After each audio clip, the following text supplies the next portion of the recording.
प्रचार पूरी दुनिया में है। अगर मैं आपसे कहूं कि अमेरिका जैसे देशों में बाबा साहब भीमराव अंबेडकर के नाम पर पुस्तकालय और मूर्तियां लगाई गई हैं, तो शायद यह बात आपको नहीं पता होगी। और तो और अमेरिका जैसे देशों में चमार शब्द की गाड़ियां और लोग घरों पर चमार शब्द लिख रहे हैं। लेकिन क्या आपको यह बात पता है? निश्चित रूप से नहीं पता होगी, लेकिन आज के इस वीडियो में हम आपको बताने वाले हैं। और तो और क्या आप उन 21 दलितों के बारे में जानते हैं जो पूरी दुनिया में छाए हुए हैं? अगर नहीं, आपको बहुत ज्यादा इंफॉर्मेशन मिलने वाली है। आप देख रहे हैं ये तस्वीरें डॉक्टर भीमराव अंबेडकर की है। दोस्तों, America, United Kingdom, Canada, Australia, Japan, इन देशों के अलावा अब वियतनाम भी उन देशों की लिस्ट में शामिल हो गया है जहां डॉक्टर अंबेडकर की कई मूर्तियां हैं। दोस्तों, ये जो मूर्ति आप देख रहे हैं वह 23 जून 2023 को वियतनाम में इसका अनावरण किया गया था। यह 3 मीटर ऊंची प्रतिमा है। इसके अलावा वियतनाम की सरकार ने ऐलान किया है कि वियतनाम के अलग 10 प्रतिमाएं लगाई जाएंगी, जिनमें से यह पहली प्रतिमा है जो लगाई जा चुकी है। यकीन मानिए, डॉक्टर अंबेडकर की इन प्रतिमाओं को लेकर पूरे वियतनाम नाम में क्रेज देखने को मिल रहा है। वियतनाम में 9 अन्य बाबा साहब की मूर्तियां लगाई जानी अभी बाकी हैं। ये सभी मूर्तियां 3 मीटर ऊंची, जो कि मनुष्य की ऊंचाई से लगभग 3 गुनी होंगी। इन 10 मूर्तियां जब बनकर तैयार होंगी तो भारत के बाद वियतनाम बाबा साहब की सबसे ज्यादा मूर्तियां लगाने वाला देश बन जाएगा। कॉलेजेस में भी बाबा साहेब अंबेडकर की मूर्तियां लगाई जा रही हैं। वियतनाम में 75% बौद्ध रहते हैं। दुनिया में 18 बौद्ध बहुल देश हैं और गणराज्य, जिनमें जापान और थाईलैंड ही ऐसे देश हैं जहां डॉक्टर भीमराव अंबेडकर की मूर्तियां हैं। अब वियतनाम तीसरा बौद्ध देश होगा जहां बाबा साहब की इतनी ज्यादा मूर्तियां होंगी।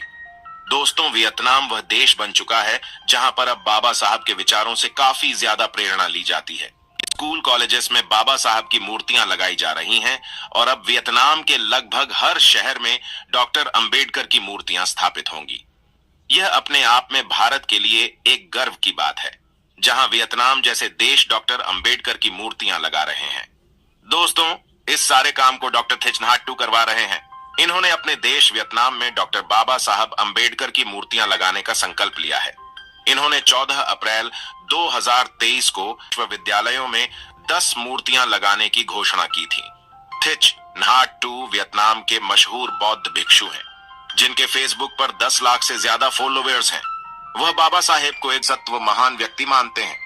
इनके भारत में किए गए कार्यों की सराहना करते हैं।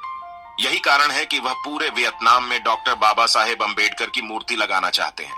यानी हम कह सकते हैं कि वियतनाम में बाबा साहब की मूर्तियां छाई हुई, और अब वह समय भी दूर नहीं जब पूरी दुनिया में बाबा साहेब अंबेडकर की मूर्तियां होंगी। सबसे पहले तो ऐसी खबरें आ रही हैं कि चीन में बाबा साहब भीमराव अंबेडकर की 450 फीट ऊंची मूर्ति लगने वाली, और इसका कार्य अपने अंतिम चरण में पहुंच चुका है। इस पर कार्य 5 सालों से किया जा रहा है और आने वाले साल में हो सकता है कि यह मूर्ति हमें चीन में देखने को भी मिले। तमाम वेबसाइट्स और न्यूज पत्रों ने इसका दावा किया है।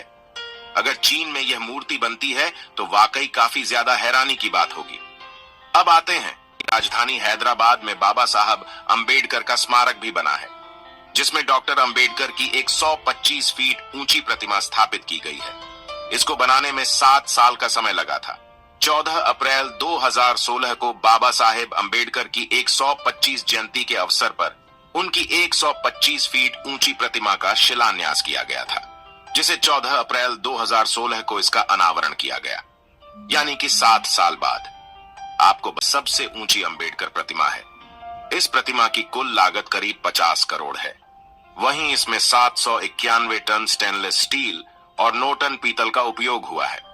अब आते हैं, यह है डॉक्टर BR अंबेडकर प्रतिमा विजयवाड़ा, आंध्र प्रदेश के विजयवाड़ा के शहर में स्थित स्वराज्य मैदान में डॉक्टर BR अंबेडकर स्मृति वनम यानी डॉक्टर BR अंबेडकर मेमोरियल बनाया जा रहा है।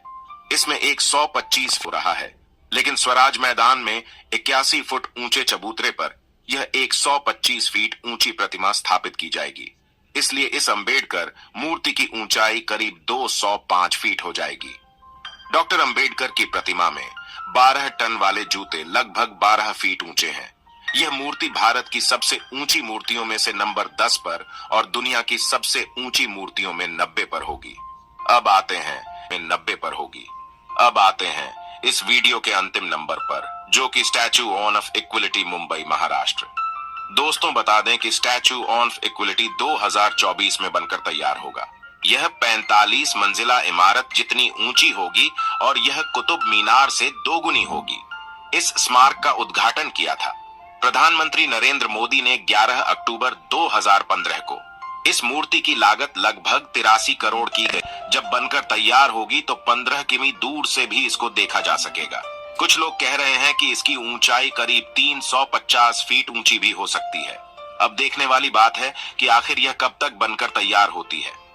2005 में DICCI की स्थापना होती है। DICCI मतलब Dalit Indian Chamber of Commerce and Industries की स्थापना सिविल इंजीनियर एवं उद्यमी दलित मिलिंद कामले ने की थी। इसका मुख्य ऑफिस पुणे में स्थित है। मिलिंद कामले इसके वर्तमान 18 स्टेट चैप्टर और 7 इंटरनेशनल चैप्टर की मदद से विकसित हुआ है।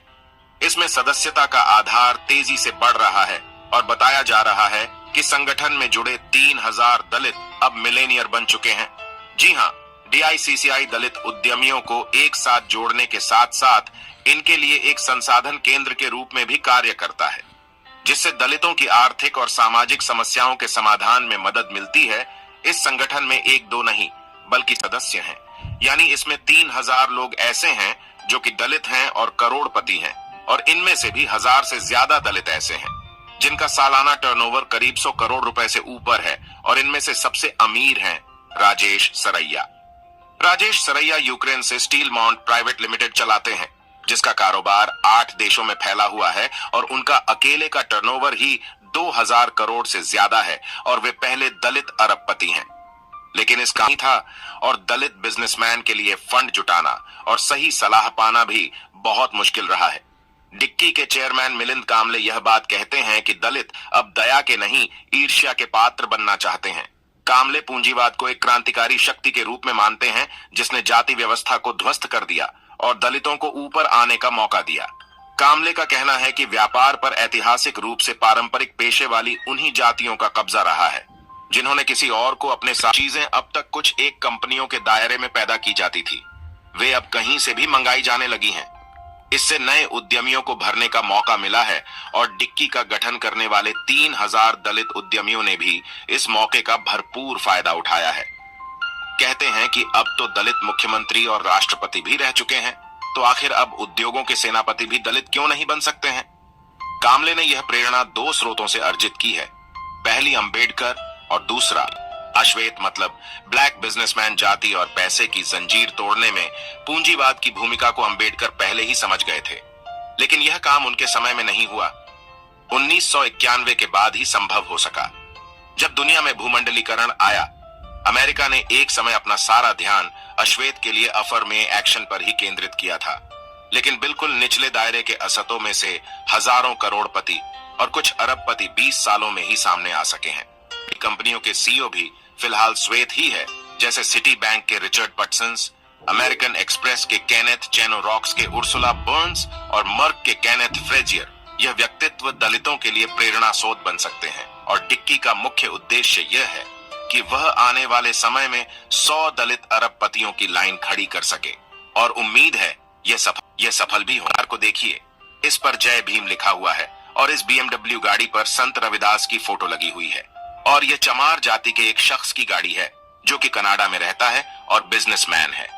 अब एक और तस्वीर देखिए, यह भी कनाडा की है, जहां का प्रतीक चिन्ह लिखा हुआ है जिसे निशान साहिब कहा जाता है। यह वीडियो इटली का है। अब कनाडा से आई इस वीडियो को देखिए, जहां पर बाबा साहब भीमराव